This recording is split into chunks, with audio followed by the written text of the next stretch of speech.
ஓசேயா அதிகாரம் 8. எக்காலத்தை ஊது, கழுகு ஒன்று ஆண்டவருடைய வீட்டின் மேல் பாய்ந்து வருகின்றது. அவர்கள் என் உடன்படிக்கையை மீறினார்கள், என் திருச்சட்டத்தை மீறி நடந்தார்கள். இஸ்ரவேலர் என்னை நோக்கி கூக்குரலிட்டு, எங்கள் கடவுளே, நாங்கள் உம்மை அறிந்திருக்கிறோம் என்று சொல்கின்றார்கள்.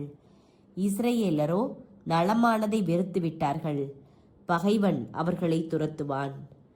அரசியல் குழப்பமும் சிலை வழிபாடும். அவர்கள் தாங்களே அரசர்களை ஏற்படுத்தி கொண்டார்கள். அது என்னாலே அன்று.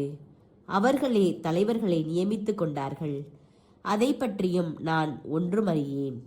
தங்கள் வெள்ளியாலும் பொன்னாலும் தங்களுக்கென சிலைகளை செய்தார்கள். தாங்கள் அழிந்து போகவே அவற்றை செய்தார்கள். சமாரியா மக்கள் வழிபடும் கன்றுக்குட்டியை நான் வெறுக்கின்றேன். என் கோபத்தீ அவர்களுக்கு எதிராய் எரிகின்றது. இன்னும் எத்துணை காலம் அவர்கள் தூய்மை அடையாது இருப்பார்கள்? அந்த கன்றுக்குட்டி இஸ்ரவேலரிடமிருந்து வந்ததன்றோ? அது கடவுள் அல்லவே. கைவினைஞன் ஒருவன்தான் அதை செய்தான். சமாரியாவின் கன்றுக்குட்டி தவிடு பொடியாகும். அவர்கள் காற்றை விதைக்கிறார்கள், கடும் புயலை அறுப்பார்கள். வளரும் பயிர் முற்றுவதில்லை, கோதுமை நன்றாக விளைவதில்லை. அப்படியே விளைந்தாலும் அந்நியரே அதை விழுங்குவர். வேற்றினத்தாரை நம்பி பாழாய் போன இஸ்ரவேல் விழுங்கப்பட்டதாயிற்று.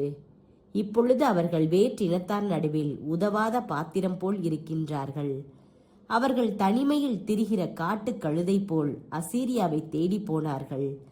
எப்ராயிம் மக்கள் தங்கள் காதலருக்கு பொருள் கொடுத்து வருகிறார்கள்.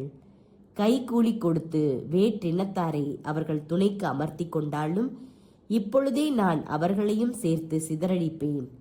தலைவர்கள் ஏற்படுத்திய மன்னன் சுமத்தும் சுமையில் சிறிது காலம் துயருறுவார்கள்.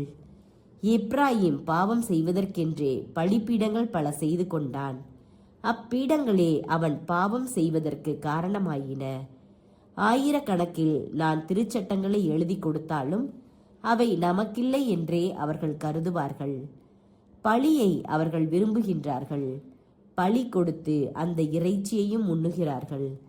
அவற்றின் மேல் ஆண்டவர் விருப்பம் கொள்ளவில்லை.